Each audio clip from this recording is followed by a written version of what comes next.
大家好，这里是看的说。我们今天的话题是关于如果用有氧运动减脂，应该用什么样的强度进行训练。在前面的视频中，我介绍了有氧运动的强度，同时也刨了一个坑，那就是用什么强度的有氧运动减脂效果最好。因为我知道很多人都在做有氧运动，其中大多数人都是想通过有氧运动减少脂肪，所以今天我就把这个坑填上。但是如果你并不知道什么是有氧运动的强度，请出门左转。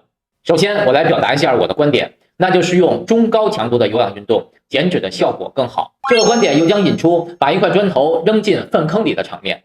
不过没关系，因为真相就是这样，我只能把实情告诉大家。在训练强度的视频中，我讲过三大肌肉功能系统：磷酸原功能系统、糖酵解功能系统、有氧氧化功能系统。这三大功能系统是依照训练强度来划分的。那么有氧氧化功能使用氧气、体内的脂肪、糖分、蛋白质一起合成能量，在三个功能系统中属于强度最低的一个，所以持续的时间长。那么很多人都关注到了脂肪这个词，所以会选择有氧运动作为减脂的手段，于是也就形成了一个传统概念：低强度的有氧能够使用更多的脂肪参与，消耗脂肪的效果更好。那么现在我们就来看看在有氧运动中以及运动后身体发生的热量消耗变化。先看看有氧运动中的情况。在有氧运动中，低强度确实会使用更多来自于脂肪提供的热量，但是低强度的有氧消耗的总体热量比高强度的低。我们来看一个比较，一个体重70公斤的人用每小时9的速度跑步，跑了20分钟，他大概消耗了多少热量呢？答案是220千卡。别问我是怎么算的，这里涉及到代谢当量，也就是 MET 的公式。MET 你可能在跑步机或其他有氧设备上看到过，具体的知识我们以后可能会讲解。那么如果用每小时7公里的速度快走或慢跑20分钟，它大概会消耗162千卡的热量。低强度有氧消耗的热量明显少于高强度有氧，其实不用公式，用脚后跟也能想出来。这是有氧运动中热量消耗的情况。我们再来看有氧运动后的情况。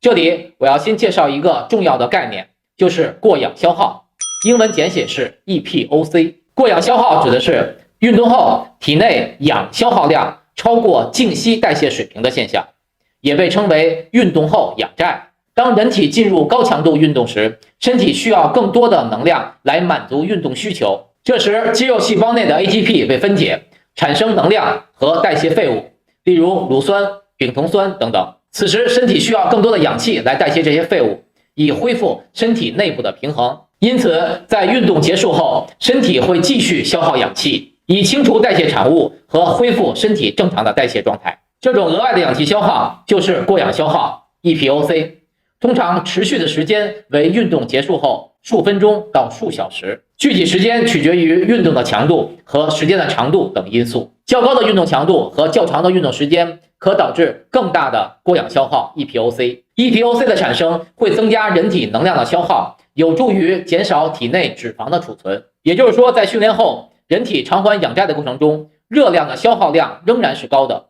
而且这部分高出来的热量全部来自于脂肪。因为在训练后体内的糖分和氨基酸已经亏空，热量的需求只能由脂肪提供。研究表明，强度在 75% 到 85% 的有氧运动可以产生较大的 EPOC 效应。同时注意，运动的时间应该超过20分钟。好，明白了 EPOC， 我们再来看刚才的例子。70公斤的人用 70% 到 85% 的强度跑20分钟，运动后产生的 EPOC 大概是每分钟 3.4 卡。而用 50% 到 70% 的强度跑步20分钟，运动后产生的 EPOC 大概是每分钟 1.7 卡。还是不要问我是怎么算的，因为这里涉及到摄氧量和过氧消耗常数，具体的知识以后我也不会给大家讲。但是过程不重要，结论是相同的人，相同的运动时间，高强度的有氧训练后消耗的热量是中强度有氧消耗热量的1倍。而且中强度有氧 EPOC 持续的时间，也就是还氧债的时间，必然短于高强度有氧，因此训练后消耗的热量就不止1倍了。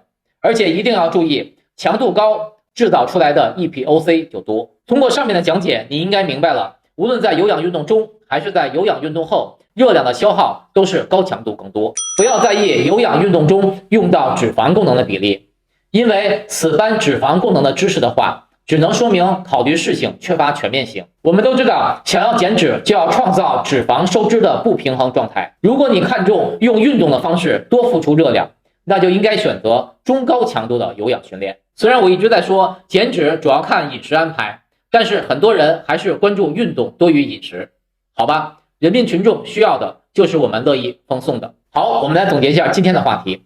今天我们介绍了 EPOC 过氧消耗的概念。过氧消耗是指运动后体内氧气的消耗量超过静息代谢水平的现象，也被称为运动后氧债。训练强度越高，产生的过氧消耗越多。在有氧运动中，中高强度的训练能够带来更多的热量消耗。在有氧运动后，过氧消耗可以额外再创造更多的热量消耗。结论是，中高强度的有氧运动的减脂效果要高于中低强度的有氧运动。